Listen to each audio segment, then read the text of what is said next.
తెలంగాణ రాష్ట్రంలో ఇప్పుడు hot topic గా మారుతుంది మాజీ ఎమ్మెల్సీ కవిత వ్యవహారం. ఇప్పటికే కవిత ఎమ్మెల్సీ పదవికి చేసిన రాజీనామా ఆమోదం పొందింది. తెలుగు సంవత్సర ఉగాదిలోపు కవిత కొత్త పార్టీ పెడతానంటున్నారు. ఆ దిశగా స్పష్టమైన రాజకీయ లక్ష్యాన్ని ఎంచుకుంటున్నారట. బీఆర్ఎస్ నుంచి సస్పెండ్ అయిన తర్వాత ఆమె తన స్టాండ్ లైన్ తీసుకోవటంలో తడబడిన తండ్రి సపోర్ట్ లేకుండా ముందుకు వెళ్లలేను అని భయపడ్డారట. కానీ ఆమె సంకోచాల నుంచి బయటకు వస్తున్నారట. మరి ఇప్పుడు కవిత నెక్స్ట్ ప్లాన్ ఏంటి? ఎక్కడి నుంచి పోటీ చేస్తారు? అసెంబ్లీలో అడుగు పెట్టడానికి ఆమె ఎంచుకున్న వ్యూహం ఏంటి? బీఆర్ఎస్ నుంచి బయటకొచ్చిన తెలంగాణ జాగృతి అధ్యక్షురాలు కవిత స్పష్టమైన రాజకీయ లక్ష్యం ఎంచుకుని రాజకీయ పార్టీ పెట్టాలని ఫిక్స్ అయ్యారు.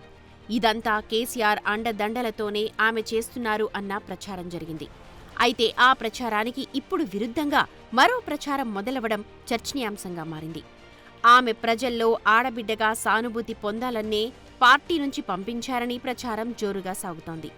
అందుకే పరోక్షంగా కవితను రెచ్చగొట్టి, అవమానించి, నిర్లక్ష్యం చేసి అంతా కొడుకు కొడుకు అంటూ జపం చేయటం అందులో భాగమే అంటున్నారు. అయితే సొంతంగా ఎదగాలని చూస్తున్న కవిత మెల్లగానైనా, కాస్త లేటుగానైనా ప్రజా జీవితంలో ఒక మెరుపు మెరిసేలా రాజకీయాల్లో క్రియాశీలకంగా మారబోతున్నారని ఆమె వర్గీయుల్లో చర్చ జరుగుతోందట. ఆ దిశగా పక్కా క్లారిటీతో ఉన్న కవిత స్పష్టమైన స్టాండ్తో సోలో రాజకీయం స్టార్ట్ చేశారట. బీఆర్ఎస్తో కుటుంబంతో విభేదించిన ఆమె పట్ల ఇప్పుడిప్పుడే కాస్త జనానికి ఓ మంచి అభిప్రాయం ఏర్పడుతోందని జాగృతి శ్రేణులు అంటున్నాయి. ఆమె భవిష్యత్తులో పెట్టబోతోన్న పార్టీకి అంతో ఇంతో మనుగడ ఉంటుందని ధీమా వ్యక్తం చేస్తున్నాయి.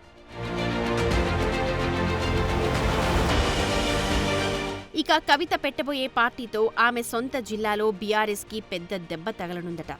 కవిత అత్తగారి సొంత ఊరు నిజామాబాద్ జిల్లా బోధన్లోని పోతంగల్.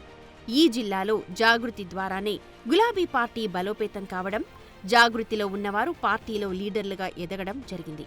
ఇక పార్టీలో ఆమె లేనప్పటికీ ఆమెను నమ్ముకొని ఉన్నవారు చాలామంది ఉన్నారంట. ఇప్పటికీ కవిత సొంత జిల్లాకు వెళితే బీఆర్ఎస్లో ఉన్నవారు చాటుగా అయినా కలిసి వెళుతున్నారట.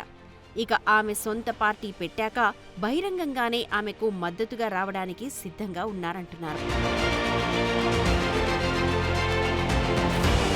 అదలా ఉంటే వచ్చే అసెంబ్లీ ఎన్నికల్లో కొత్త పార్టీతో పోటీలో ఉంటామని చెప్పిన కవిత ఎక్కడి నుంచి పోటీ చేస్తారు అనేది పెద్ద చర్చకు దారితీస్తోంది.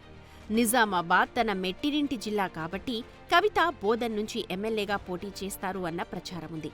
మరికొందరు నిజామాబాద్ అర్బన్ నుంచి లేదా మంచిర్యాల నుంచి పోటీ చేస్తారని ప్రచారం చేస్తున్నారు.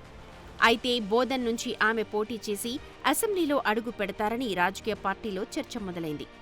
10 ఏళ్ల బీఆర్ఎస్ హయాంలో జరిగిన అవినీతిని ఎండగడుతూ ఆమె చేపడుతోన్న జాగృతి జనం బాటకు మంచి ఆదరణ లభిస్తోంది. ఆ లెక్కలతో కవిత ఎమ్మెల్యేగా గెలిచి అసెంబ్లీలో అడుగుపెట్టి నాటి మంత్రులు, ఎమ్మెల్యేల అవినీతిని చట్టసభల్లో బయటపెట్టి రాజకీయ శక్తిగా ఎదగాలని చూస్తున్నారట. అందుకు అండగా నిలబడటానికి సొంత జిల్లా నేతలు, ఆమెతో లాభపడ్డ క్యాడర్, ఆమె అనుచరులు సిద్ధంగా ఉన్నారట. మొత్తం మీద కవిత కొత్త పార్టీతో ఉమ్మడి నిజామాబాద్ జిల్లాలో బీఆర్ఎస్కు పెద్ద ఎదురుదెబ్బ ఖాయము అన్న టాక్ వినిపిస్తోంది.